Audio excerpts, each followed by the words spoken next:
नमस्कार विद्यार्थियों, political science classes में पुनः आपका स्वागत है। और ई व्याख्यानों का आपका जो क्रम चला आ रहा है, उस क्रम में मैंने आज का जो प्रकरण है, आज का जो टॉपिक है वो चुना है संविधानवाद। राजनीति विज्ञान के विद्यार्थियों के लिए संविधानवाद जैसी अवधारणा को जानना समझना अत्यावश्यक है।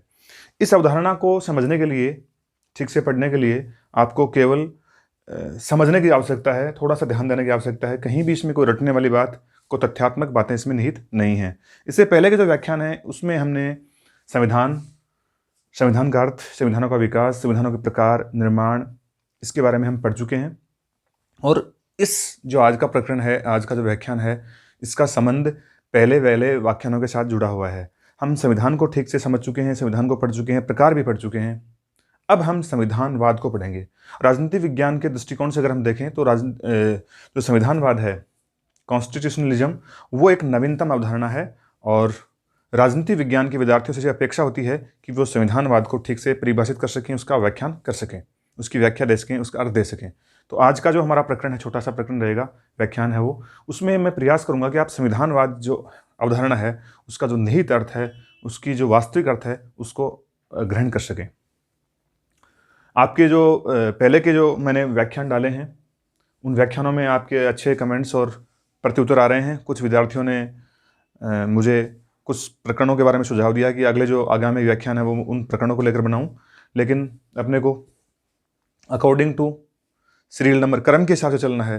पॉलिटिकल साइंस में कौन से टॉपिक महत्वपूर्ण है, वो उस हिसाब से मैं पहले उनको लेके चल रहा हूँ। तो संविधानवाद का अर्थ मैंने श्यामपट्ट पे पहले से लिखा हुआ है। संविधानवाद का जो अर्थ है वो हमें पहले समझना है।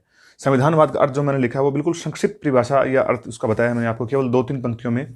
संविधानवाद उन विचारों व सिद्धांतों की ओर संकेत करता है जो उस संविधान का विवरण व समर्थन करते हैं जिनके माध्यम से राजनीतिक शक्ति पर प्रभावशाली नियंत्रण स्थापित किया जा सके।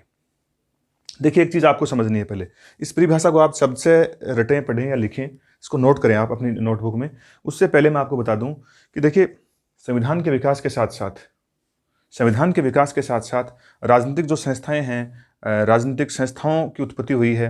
और राजनीतिक संस्थाओं ने जब अपना कार्य करना प्रारंभ किया है तो व्यक्ति के मन में ये विचार आया है कि कहीं ऐसा तो नहीं हो कि जो संविधान नामक संस्था हमने बनाई है, संविधान नामक संगठन बनाया है, और उस संगठन में हमने विभिन्न स्तरों पे विभिन्न संस्थाओं की व्यवस्था की है, और उन संस्थाओं और व्यवस्थाओं के द्वारा नागरिकों पर, व्यक्तियों पर शक्ति, सत्ता का प्रयोग किया जाता है। तो कहीं वो शक्ति और सत्ता का प्रयोग उस संविधान के माध्यम से व्यक्तियों पर किया जा रहा हो, वो कहीं निरंकुश नहीं हो जाए।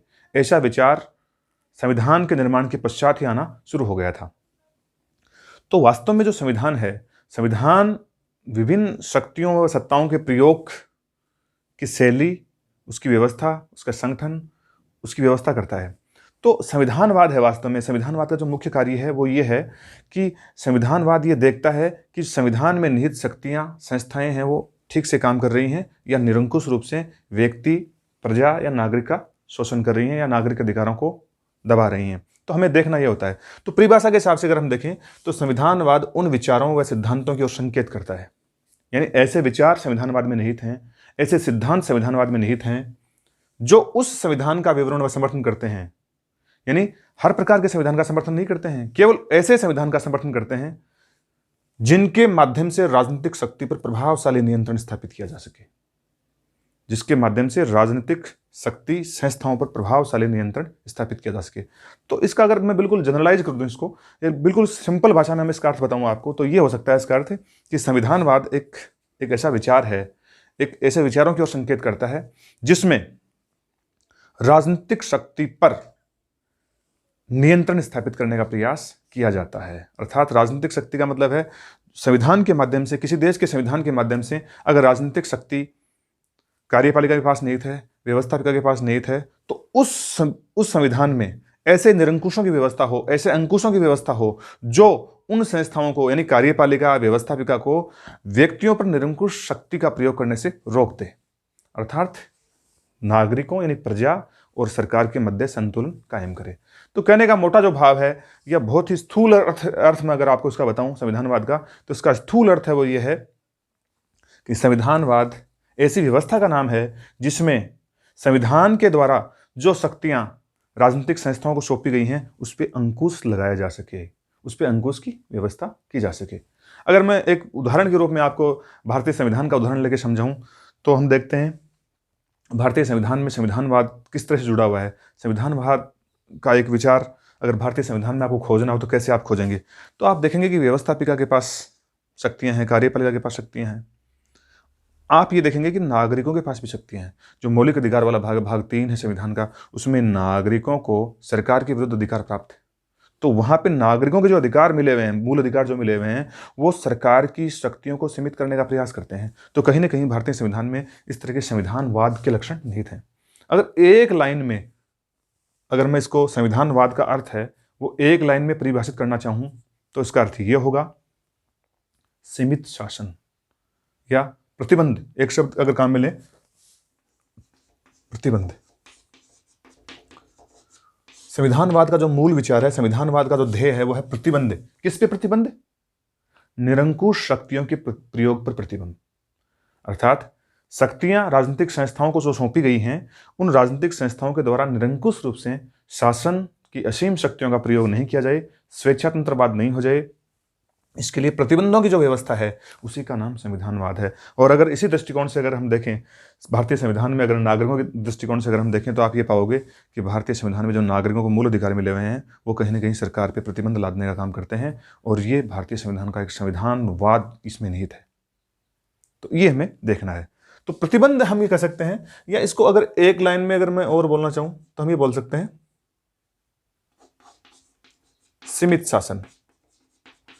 संविधान के माध्यम से जिन राजनीतिक संस्थाओं को शक्तियों के प्रयोग की अनुमति है, शक्तियों के प्रयोग की इजाजत है, वो सीमित शासन, अर्थात ऐसा नहीं हो कि सार्वभौमिक रूप से व्यक्ति के जीवन पर, नागरिक के जीवन के हर पक्ष पे वो अपना नियंत्रण बना के रखेंगे, नहीं, केवल व्यवस्था के स्तर पर रखेंगे। तो सीमित शासन नहीं, असीम शासन नहीं हो, शक्तियों का बेजा इस्तेमाल जिसको हम कह सकते हैं, अत्यधिक इस्तेमाल कर सकते हैं, वो नहीं हो। इस तरह का जो विचार है वो है सीमित शासन। और उस सीमित शासन की जो अवधारणा जिस संविधान में भी निहित है, हम कह सकते हैं कि वहाँ संविधानवाद कार्य कर रहा है, वहाँ पे संविधानवाद का विचार हावी है, या संविधानवाद वहाँ पे ठीक से कार्य कर रहा है। तो सीमित शासन या सरकार की असीम शक्तियों पर प्रतिबंध लगाने वाला संविधान जहाँ पे हो वहाँ पे संविधानवाद हो सकता है, ये संभव है। अब आपको इसमें एक मोटा, एक स्थूल अर्थ में और बता दूं आपको कि आप ये नहीं समझे कभी भी कि जहां पे संविधान होगा वहां पे संविधानवाद होगा,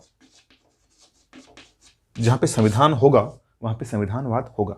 देखिए एक एग्जाम्पल समझे आप, ये आवश्यक नहीं है कि जहां संविधान बना हुआ है या संविधान से के अनुसार शासन चल रहा हो तो वहां पे संविधानवाद का विचार भी नहीं हो, यह आवश्यक नहीं है, ये आप ठीक से समझ लें। देखिए उत्तर कोरिया जो एक देश है, नॉर्थ कोरिया, वो उत्तर कोरिया है, उसका भी एक अपना संविधान है। और उसी संविधान के हिसाब से किम जोंग जो वहाँ के शासक हैं वो शासन चला रहे हैं। उनका वो व्यक्तिगत संविधान हो सकता है या अपनी इच्छा के अनुसार बनाया हुआ संविधान हो सकता है, लेकिन संविधान है वहाँ पे। तो हम ये नहीं कह सकते कि संविधान जहाँ पे होगा वहाँ पे संविधानवाद होगा ही, ये आवश्यक नहीं है। अर्थात हो सकता है कि संविधान में असीम शक्तियों का प्रयोग करने की अनुमति दी गई हो और उसी के आधार पर वहाँ की सरकारें हैं वो असीम शक्तियों का प्रयोग कर रही हों, तो कोई आवश्यक नहीं है कि जहाँ संविधान होगा वहाँ पे संविधानवाद होगा। और ऐसा भी हो सकता है कि जहाँ पे संविधान नहीं हो, संविधान नहीं है, हो सकता है बहुत सारे देश ऐसे हैं जहाँ पे संविधान नहीं बना हुआ हो। अगर हम बात कर लें ब्रिटेन की, तो ब्रिटेन में हम देखते हैं कि लिखित संविधान नहीं है। हम देखते हैं कि संविधान है जो वो लिखित संविधान नहीं है, वहाँ पे अलिखित संविधान है। लेकिन संविधान नहीं है, इसके बावजूद भी संविधानवाद है वहाँ पे। संविधानवाद का जो विचार है, यानी शासन पे जो सीमित या जो प्रतिबंधात्मक कार्य हैं वो ब्रिटिश प्रणाली में ठीक से किए जाते हैं। तो ये आवश्यक नहीं है कि जहाँ संविधान होगा वहाँ पे संविधानवाद होगा, एक बात। और ये भी आवश्यक नहीं है कि जहाँ पे संविधान नहीं होगा वहाँ पे संविधानवाद नहीं होगा। ये दोनों परस्पर विरोधी बातें हैं। बहुत सारे देश ऐसे हैं जिनमें संविधान है लेकिन संविधानवाद नहीं है। अगर हम बात कर लें कम्युनिस्ट जो देश हैं, जो साम्यवादी शासन व्यवस्था वाले देश हैं, उनमें सब में संविधान बने हुए हैं, लेकिन वहाँ पे संविधानवाद का जो विचार है वो अलग किस्म का है, अलग प्रकार का विचार है। वहाँ पे प्रजा पे, नागरिकों पे जो शासन शक्ति है उनका प्रयोग है वो अत्यधिक होता है, असीम रूप से होता है। तो वहाँ पे संविधानवाद नहीं है। व्यक्तिक अधिकार, व्यक्तिक स्वतंत्रताएं वहाँ पे ठीक से सुरक्षित नहीं है। तो ये हमें देखना है। तो संविधानवाद का अर्थ है, या इसको आप इसको बोल सकते हो, डेफिनेशन, परिभाषा दे सकते हो। संविधानवाद उन विचारों की व सिद्धांतों की ओर संकेत करता है यानी संविधानवाद एक विचार है, आप ये समझ सकते हैं। संविधानवाद किसी संस्था का नाम नहीं है। संविधानवाद संविधान के अनुसार कार्य करना भी नहीं है।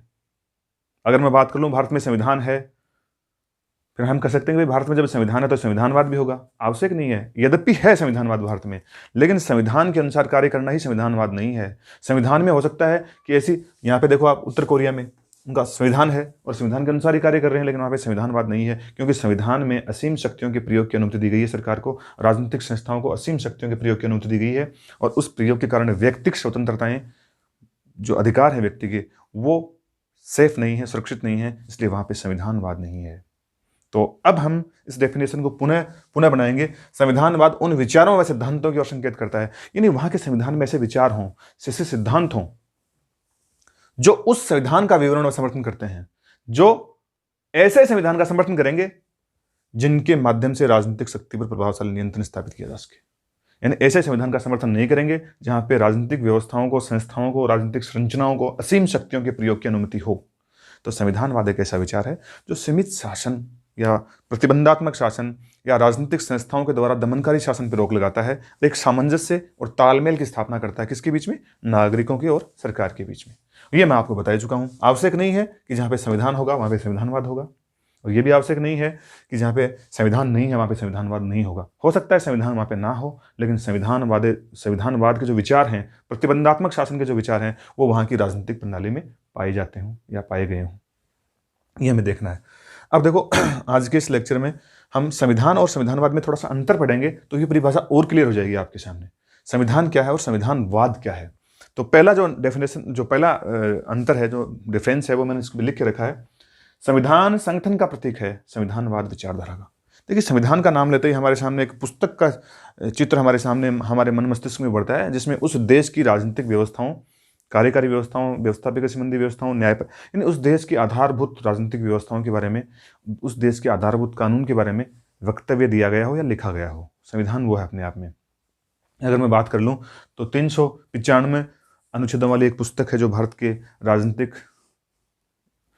राजनीतिक शक्तियों के प्रयोग की लेखा है, मैं ये कह सकता हूँ। देश का आधारभूत कानून है, देश की शासन व्यवस्था कैसे चलेगी, देश की शासन व्यवस्था का लक्ष्य क्या है, उद्देश्य क्या है, उस पर वो पूरी की पूरी लिखी हुई है। तो संविधान संगठन का प्रतीक है। संविधान एक संगठन है जिसमें सब कुछ सामंजस्यपूर्ण, तालमेल रूप से, या कह सकते हैं कि लिखा हुआ है। उस संगठन में क्या है, देखो, संविधान को अगर हम संगठन मान लेंगे तो संगठन के हिस्से क्या होंगे। संगठन जब बना होगा तो उसका हिस्सा भी होगा। संगठन में देखो, व्यवस्थापिका है, कार्यपालिका है, न्यायपालिका है, न्यायिक अधिकार है, व्यक्तिगत अधिकार हैं, स्वतंत्रताएं हैं, कर्तव्य हैं, सब सारे के सारे एक संगठन के रूप में हैं। यानी संविधान एक संगठन है, संविधानवाद विचारधारा का प्रतीक है। यानी संविधानवाद क्या है? एक विचारधारा है, एक ऐसा विचार है जो इस बात पे बल देता है कि शासन शक्तियां सीमित होनी चाहिए, और शासन की जो असीम शक्तियां हैं वो व्यक्तिगत अधिकारों को नुकसान नहीं पहुंचाएं, व्यक्तिगत स्वतंत्रताओं को सुरक्षित बनाए रखें। तो ये संविधानवाद एक विचारधारा का नाम है। दूसरा देखें आप, संविधान निश्चित अवधि में निर्मित, जबकि संविधानवाद विकसित। संविधान अगर हम देखेंगे मोटे तौर पर, देखो आप, ऐसा नहीं हो कि सारे की सारी बात कर रहा हूं मैं। संविधान है वो निश्चित अवधि में निर्मित होते हैं। कमोबेश सभी देशों के संविधानों की बात कर ले हम, तो जैसे अमेरिकन संविधान है वो भी एक निश्चित अवधि में निर्मित हुआ है, यद्यपि उसका विकास चलता रहता है। भारतीय संविधान है वो भी हम देखते हैं कि 9 दिसंबर 1946 से 26 नवंबर 1949 के मध्य तैयार हुआ है। ये जो अवधि है इसमें निर्मित हुआ है संविधान, यद्यपि निर्मित होने के बावजूद भी विकसित हुआ है। लेकिन संविधान निश्चित अवधि में निर्मित होते हैं, लेकिन संविधानवाद विकसित होता है। संविधानवाद के जो विचार हैं वो विकसित होते रहते हैं। अगर हम देखें, वास्तविक रूप से देखें, तो 26 जनवरी 1950 के दिन जब संविधान लागू हुआ था, उस समय सरकार के पास जितनी शक्तियां थी, या उस समय की सरकारों के द्वारा जितनी राजनीतिक शक्तियों का प्रयोग देश के नागरिकों पर किया गया था, उतना आज की सरकारें नहीं कर पा रही हैं, क्योंकि संविधानवाद का जो विचार है उसका विकास हो रहा है धीरे धीरे, और संविधानवाद व्यक्तिगत अधिकारों का प्रबल रक्षक है, प्रबल उसका कह सकते हैं कि पहरेदार है। तो तीसरा देखो आप, संविधान साधन जबकि संविधानवाद साध्य। ये एक इंपॉर्टेंट डिफरेंस है जो हमें याद रखना है। संविधान साधन है, वास्तव में संविधान है वो साधन है। किसका साधन है? कि व्यक्ति, समाज और राजनीतिक व्यवस्थाएं कैसे काम करेंगी, कैसे बनी रहेंगी। संविधान तो उस साधन है। वास्तव में संविधान बनाने का हमारा लक्ष्य क्या है? संविधान का वास्तविक लक्ष्य है वो है व्यक्तिगत स्वतंत्रताओं को सुरक्षित रखना और सरकार है वो केवल और केवल व्यवस्थाकारी या प्रबंधनकारी जो उपाय हैं, नियम है, कानून है वो लागू करेगी। सरकार है वो केवल इतने ही कानून, इतनी ही विधियां हम पे लागू करेगी जिससे समाज की राजनीतिक व्यवस्थाएं बने रह सकें, उसका निर्माण होता रहे। वास्तव में संविधान का जो हमारा लक्ष्य है वो है व्यक्तिगत अधिकारों को सुरक्षित रखना, सरकारों के द्वारा दमनकारी नीतियों का प्रबल विरोध करना। सरकार है वो नागरिकों पे कहीं भी दमनकारी कानून या उन पे अत्यधिक शासन नहीं करेगी। तो संविधान साधन है जबकि संविधानवाद साध्य है। हमारे संविधान जितने भी बने हैं उनका साध्य क्या है? वास्तव में साध्य है वो व्यक्तिगत स्वतंत्रताएं हैं। और व्यक्तिगत स्वतंत्रताएं सुरक्षित कहाँ रहेंगी? जहाँ पे संविधानवाद का विचार है, सीमित शासन का विचार है। चौथा देखें आप, संविधान अलग अलग लेकिन संविधानवाद एक जैसा है। देखो, अलग अलग देशों के संविधान वो अलग अलग हो सकते हैं। उदारवादी जो लोकतंत्र हैं उनके संविधान अलग टाइप के हो सकते हैं। फिर हम कहेंगे साम्यवादी जो शासन व्यवस्था वाले देश हैं उनके संविधान अलग टाइप के हो सकते हैं। संविधान अलग अलग तरह के हो सकते हैं। कोई साम्यवादी संविधान है, कोई उदारवादी संविधान है, कोई विस्तृत संविधान है, कोई लघु संविधान है। संविधान अलग अलग तरह के हो सकते हैं लेकिन संविधानवाद एक जैसा है। क्योंकि संविधानवाद का अर्थ क्या हो गया? संविधानवाद का अर्थ हो गया सीमित राजनीतिक शासन का प्रयोग, सीमित राजनीतिक शक्तियों का प्रयोग। किस पे? संविधान की संस्थाओं के द्वारा देश के नागरिकों पे, देश के व्यक्तियों पर। तो संविधान अलग अलग है लेकिन संविधानवाद विभिन्न देशों के एक जैसे हो सकते हैं। यद्यपि इसमें भी कुछ अंतर आ सकता है। संविधानवाद की जो अवधारणा है वो साम्यवादी देशों की अलग है, उदारवादी जो लोकतंत्र है उनकी अलग है, यूरोपीय देश हैं उनकी अलग है। लेकिन मोटे तौर पर संविधानवाद जो है वो एक जैसा है क्योंकि संविधानवाद का मूल ध्येय क्या है? सीमित शासन, सरकार के द्वारा सीमित शासन का प्रावधान करना। संविधान की वैधता का मापक विधि है जबकि संविधानवाद का औचित्य विचारधारा के आधार पर प्रतिपादित होता है। ये एक और मेजर डिफरेंस है इसमें। संविधान की वैधता का मापक विधि, संविधान वैध है या नहीं है इसका मापक कौन है? विधि। भाई संविधान की जो विधियां हैं, महत्वपूर्ण जो विधियां हैं या संविधान की जो मूल विधियां हैं, हम ये कह सकते हैं कि संविधान वैध है या नहीं है वो उसकी विधियों के आधार पर तय होता है कि इसमें किस तरह की विधियां हैं। लेकिन संविधानवाद का औचित्य या संविधानवाद की जो वास्तविक लक्ष्य हैं उसका उस विचारधारा के आधार पर प्रतिपादन होता है जो संविधानवाद ग्रहण करता है। विचारधारा मैं बता चुका हूँ, संविधानवाद की जो विचारधाराएं हैं, जो आधार हैं वो साम्यवादी देशों के अलग हैं, उदारवादी लोकतंत्र के अलग हैं, यूरोप के अलग हैं, अमेरिकन अलग हैं। तो ये कुछ अंतर हैं जो संविधान और संविधानवाद में हैं। तो मोटे तौर पर हमें ये समझना है कि संविधानवाद एक ऐसी अवधारणा है या ऐसा साध्य है जो पूरी की पूरी राजनीतिक व्यवस्था संविधान और संविधान जैसे संगठनों का साध्य है। संविधान, संवैधानिक कानून, संवैधानिक संरचनाएं सब के सब क्या है? साधन है। अंतिम जो लक्ष्य है वो संविधानवाद है, उद्देश्य जो है वो संविधानवाद है। और उद्देश्य क्या है? व्यक्तिगत स्वतंत्रताओं को सुरक्षित रखना। कहीं ऐसा नहीं हो कि आधुनिक जो लोकतंत्र हैं वो पुनः जो प्राचीन तानाशाहियाँ थी या राजनीतिक शासन व्यवस्थाएं थी उसकी तरफ वापस चला जाए। क्योंकि व्यक्ति को ये चिंता तो बनी रहती है कि सरकार, जब चुनी हुई सरकार या लोकतंत्रात्मक सरकार है, वो जब शक्तियों का प्रयोग करेगी तो कहीं ना कहीं वो व्यक्तिगत अधिकारों, व्यक्तिगत स्वतंत्रताओं, व्यक्तिगत जो आज़ादी है उसका दमन नहीं कर पाए। तो मैं आज के इस प्रकरण में मैं समझता हूँ कि मैंने आपको संविधानवाद का जो अर्थ है या उसकी परिभाषा है उसको समझाने में सफल रहा हूँ। बहुत बहुत धन्यवाद।